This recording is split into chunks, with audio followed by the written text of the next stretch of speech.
Good morning, welcome to the Celtic Way with me, Andy Bargh, and we're joined this morning by Sean Martin and Alison McConnell, McCoyle,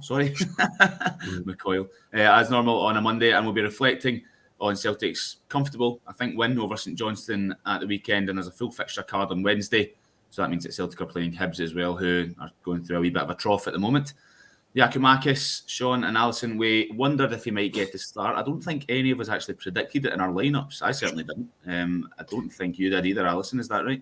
I'm resigning from lineup duty. I think I might have had one or two right this season. I think there's clearly an indication of my depth of knowledge here being exposed when I try and predict lineups. But no, I didn't think he would. I thought he would come off the bench again.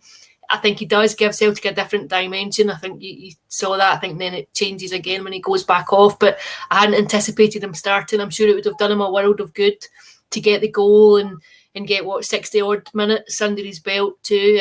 And I think you can see that it does offer a different style of playing when he's on the pitch. I think, Sean, when you look at the stats in black and white, sometimes when a new striker arrives at a club and you maybe see 4 appearances or so, 0 goals, just in that instance, you're like, oh, that's not been so good. But when you take into account the amount of actual game time he's had, then he's been taking time to get used to Ange Postecoglou's style. And I think as a striker, the first time you might feel, right, this is my chance, is when you're put in and trusted from the start of the game, which he was, and he paid it back with the goal, cracking volley. I agree with you. I think, especially when it's coming back from an injury and fitness issues and stuff to have no pre-season, I think it's more about the minutes he's played rather than just the kind of 4 games, no goals. I agree with you. I think it's got a bit of context to it. I think obviously against Ferencvaros, he came on and done his reputation no harm. He was good in his short cameo. So although we didn't predict that he would start, it was also slightly unsurprising to see that he did get put in. And just as unsurprising that he only got an hour, because I don't think anybody would have expected him to do the full 90. I think he done well. He took his goal well. It was his only shot. Right enough. It's according to Stats Bomb, it was his only shot. And I think he looked lively in and around the 6-yard box. And our 60 minutes, it will do him the world of good because, as you say about the kind of 4 appearances beforehand, it's now about match fitness and continuing for him to kind of get to know his teammates and their tendencies, and maybe the way that he moves about the box will be influenced by that, and that's only going to come with more game time. How did it work out then with him and Kyogo in the same team? Furuhashi's been running riot through the middle. He was shoved over to the right-hand side, Alison. Is that a long-term viable solution to get these two in the same team? I think if you're going to play with the same system, the same lineup, then yes. However, you could also change just how you set the team up. I think if you tweaked in terms of the tactical lineup, when you could go with a straight front 2, you could maybe pair them together, because I do wonder what it will be like when James Forrest is also fit and back in contention to start. I also think I have mixed feelings about Furuhashi playing wide. Sometimes I think he performs well out there. Other times I think he's probably more effective when he's playing through the middle. I think sometimes you can get more out of him. I don't know that you would want to compromise on that too much over the long term, but I think certainly he provides a different option. And I think if you do set up in a particular way and he's on the bench, that you have someone who can come on and change the way that you're playing and offer a different scope. Sean, it does seem like it somewhat nullifies Furuhashi's biggest advantage, which is lightning acceleration when he plays off the last shoulder of one of the centre halves and can latch on to through balls and squares from the wide area. Whereas if he's not there and he's the one playing the ball in, then it's disadvantageous to him. I mean, in Saturday, he buzzed about as usual. Like that's the minimum you know you're going to get from Kyogo. But I do think that you lose a bit of him when he's out wide. And I realise that he's actually spent more time in his career out wide than central, but for Celtic he hasn't, and I think when he moved back central he did cause the havoc that we kind of thought that he would cause in amongst the St Johnstone defenders. Won the penalty, actually got 2 players booked in the same move. It's good to have a selection headache though, that isn't injury induced, and being able to move the forward players around the front 3, presuming he does stick with the front 3, and I think he will. It gives Postecoglou something it's invaluable. We spoke about it before, and that's options to come off the bench. Well, speaking of bookings, Sean, you've got an incident that you'd like to vent on, wouldn't you? That was Chris Kane, kicking Cameron Carter-Vickers when he was on the ground. Very similar to Cristiano Ronaldo's actions against Liverpool yesterday. And I was saying just before we come on that when I saw Ronaldo get booked for that, my instinct was, well, anyone else other than Ronaldo, and that's probably going to be a red card. Well, Chris Kane can join him in the club. Chris Kane and Ronaldo comparisons, is it? No, I don't know if I'd call it venting. I mean, I don't think there's any debate to be had about it. It was unbelievable. It was an absolutely shocking decision. I mean, I'm all for a bit of afters. I don't mind that kind of stuff, and God knows, I've mentioned to the two of you before that I think Celtic players need to have a bit more about them in that regard. But I mean, for Kane to get away with just a yellow card, and then for the ref to also book Carter-Vickers, who frankly didn't look as if he knew what was going on with the incident. It was shocking. It was just absolute nonsense. Yeah, Alison, it was clear as clear cut as it comes, wasn't it? It was totally needless. A wee bit of malice in it as well from Chris Kane. Yeah, I think so. I think what you could say is it enlivened the crowd. I thought it was the first time on Saturday afternoon that you really got a big reaction. I thought it felt quite flat at times, but I thought that seemed to kind of spark a bit of reaction. But it was just one of those odd calls. I think when the referee watches it back, he'll maybe have a different opinion on it. I think we spoke.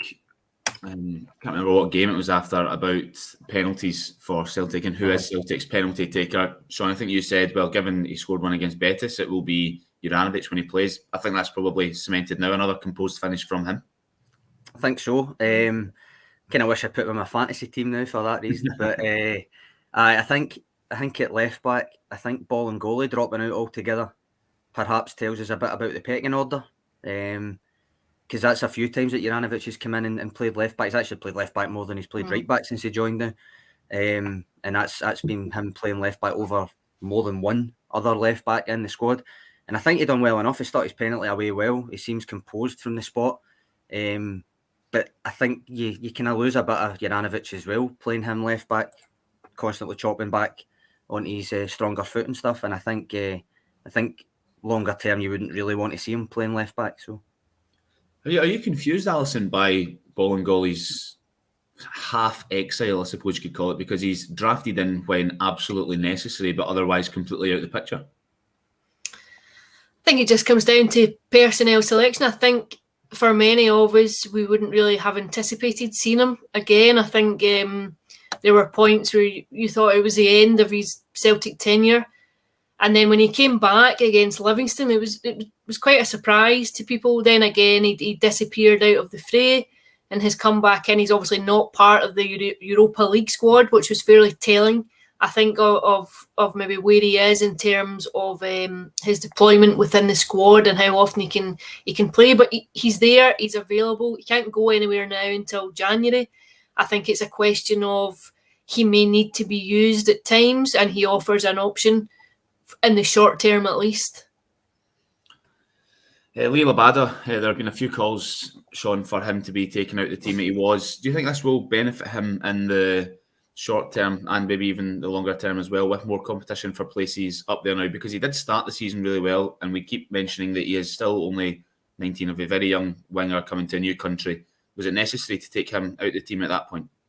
I think so. I think he was due a wee bit of a rest. He's actually 20 now, but not that makes a difference. But no, I think we've mentioned it a few times, the kind of inherent volatility in playing young wingers twice a week, every week. So I think it benefits him when there's rotation available, because you don't necessarily want him to be playing from the start twice a week, every week.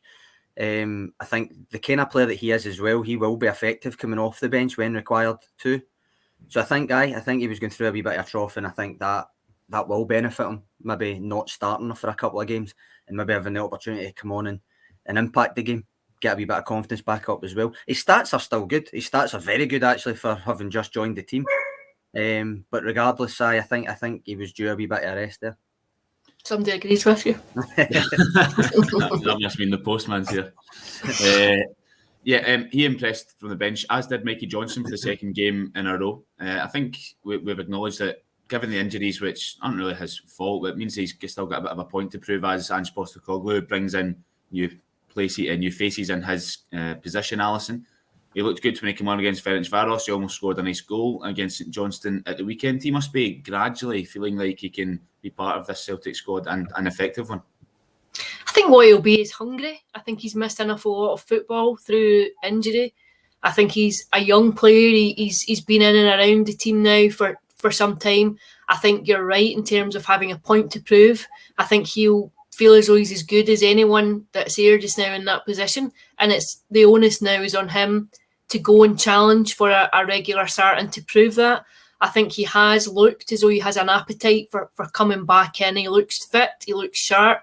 I think it's about trying to do it on a fairly consistent basis, which is sometimes difficult. I think if you're dipping in and out, I think there can be a sense sometimes where players are trying too hard when you know you have limited game time to impress. I think it can be quite a difficult proposition to be handed, but I think it's the only way to go and showcase that you have something to offer and make a compelling start for more regular inclusion. Well, if Jota is the first choice left winger, Sean, is Mikey Johnston an ample alternative? I think again, it comes back to the squad depth thing. It's invaluable for Postecoglou and Celtic to actually have people on the bench that can come on and provide a bit of a spark. I noticed one of the comments here is basically said exactly that he provided a spark, and I agree with that. I think that's the second game in a row that he's done it. I think the fact that he's obviously had these injury worries and he's now no longer a teenager or anything, he's not getting on a bit, but you know what I mean, he's now no longer the kind of rookie. So he does have to do it pretty quickly despite the injury problems that he had. And I think he definitely comes across, Alison said, hunger there. I think that comes across in his general play the last couple of games. I think he knows he's got something to prove. And I think the best thing about it is the way that he's approaching these cameos in the last couple of games bodes well, because he clearly does want to prove a point. I think Celtic in general had to prove a point, Ange Postecoglou, maybe after the sticky form throughout September. But that's 4 wins in a row now, and the last 3 have been with clean sheets, all 2-0 victories. In fact, Alison, it seems like Celtic, they're gelling now, this new squad, but it seems like they're just learning how to control and see out a game if they are the ones that have got it by the neck. I would agree with that. I think so. I think in some ways it's inevitable that there would be a coming together. I think Cameron Carter-Vickers and Carol Starfelt were thrown in together. I think we spoke about this before here about the difficulty when the back four was changing all the time and players playing with different defensive partners. I think whatever your thoughts on Stephen Welsh and maybe how harsh it was for him to drop out, I think you would have to applaud the fact that there has been a consistency of selection to enable people to strike up an understanding of one another's strengths and weaknesses and how you play and perform. And I think with that taking root, I think you've seen a more solid defensive performance in recent weeks. I would caution that with saying that I think Wednesday night might put it to the test. I think it'll be a tough game at Easter Road. I think we know it's 2014 since the last time Celtic went in league duty and came away with a win. I think it's a pretty big night for them, and it'll be a significant test to go and come up against that forward line and try and hold firm. But I think what you have seen is a confidence within the teams, and I would frame that by saying a fairly tentative confidence, because I think it might not take much to damage it and to set it back. But I think you've seen the early signs of a team that are there. I think from middle to front, Celtic have looked fairly formidable from the opening stages of the campaign. I think they look like a team with goals in them. What I think you're seeing now is more belief. It'll be interesting to see what happens with Hibs. I was actually working at their game on Saturday and Aberdeen looked pretty good. But the big thing that stuck out, Sean, was that Aberdeen played Ryan Hedges and Marley Watkins behind Ramirez, and they were a good link between the midfield and the attack. But as soon as Hedges or Watkins gathered possession and made their way from the middle third to the final third, the Hibs defence looked terrified at that pace that was coming towards them. And it was Hanlon, Darren McGregor, who was sent off, in fact, and Paul McGinn as part of the back three. And I'm wondering if Jota, any of the right wingers, Abada, Kyogo, Furuhashi, when they pick up the ball in that area, if they get the chance to drive at the Hibs defence, I think Celtic could really profit from that, because they didn't really know how to deal with the pace that Aberdeen had with Watkins especially.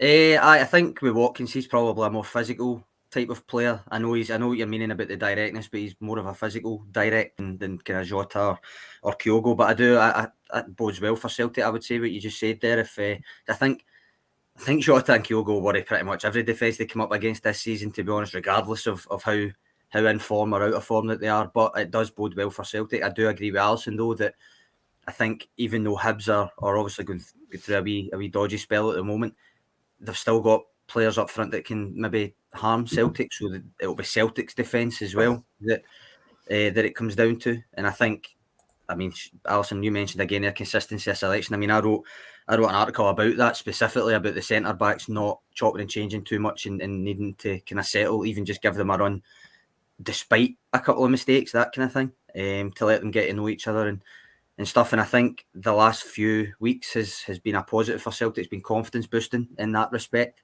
I thought on Saturday the defence, they helped the team control the game. I mean, St Johnstone didn't really offer much going forward, but I think sometimes you have to credit the defence for that as well. Didn't really give them a sniff. I think that's probably plays into why Chris Kane was so frustrated come near the end of the game there. I think Starfelt in particular was great in the air. Far better than any other player in there on statistically as well. But I think the narrative around him in particular is starting to change, given the decent run of games that he's had lately. I still personally think he's too ponderous with the ball, reluctant to kind of try and play out, although he seems to be at least trying to improve it. And he does look more comfortable in general. I think, as I say, him and Carter Vickers playing together consistently I think he's reaping the benefits of that consistency of selection. Well, it hasn't actually taken all that long. I mean, it's end of October now, and you're saying he's been good for the last few weeks. That's maybe then around 6 weeks. It took 2 months or so that it took him to get bedded in, Sean. I mean, when somebody moves country, starts working or playing for a new team, new surroundings, it's understandable, Alison, why it can sometimes take a wee while for a new player to adjust and eventually feel comfortable in their own skin, heading out and playing in front of new fans, big stadium, that kind of thing. So, yes, he did look a wee bit stop-start at the beginning, but as Sean's saying, now he looks like he's finally understanding his role. He's got a partner alongside him that he's gelling with. So I think it's probably to be expected, and we should be careful sometimes when we criticise footballers for maybe sometimes taking a wee bit of time to adjust, despite the transfer fee that can come with them, which isn't really their fault.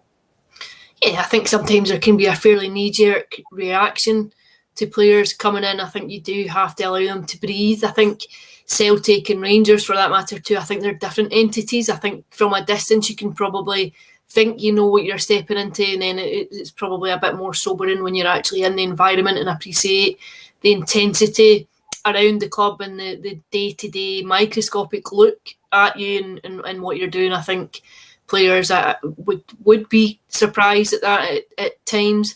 I also think you have to remember that, you know, players that arrived at the club this summer came into a team that was fairly chaotic. They didn't walk into a settled winning side, which I think can be different. I think you were coming in when there were all manner of changes taking place, a new manager, a new football philosophy, new players, a new style, and of course the challenge of trying to pick up the pieces from the unravelling of last season and losing a title with 25 points in a campaign where there was so much expectation around it. So I think you can give people time to adjust. I would say that I think the jury is still out. I don't think, a couple of performances will entirely swing it, but I would agree with Sean. I think he's looked far more confident and a bit more consistent in recent weeks, but I still think there has to be more to come. Okay, well, that'll do us for today. Thanks very much for joining us, everyone. We'll be back again tomorrow to preview the game on Wednesday night against Hibs. And remember, you can subscribe to us on YouTube and you'll get alerts whenever we go online every morning or whenever we upload any new videos to the channel, such as Tactical Insight, tactical graphic videos, parts of interviews that we've done for the website, who knows. So thanks for joining us, and we'll be back again tomorrow.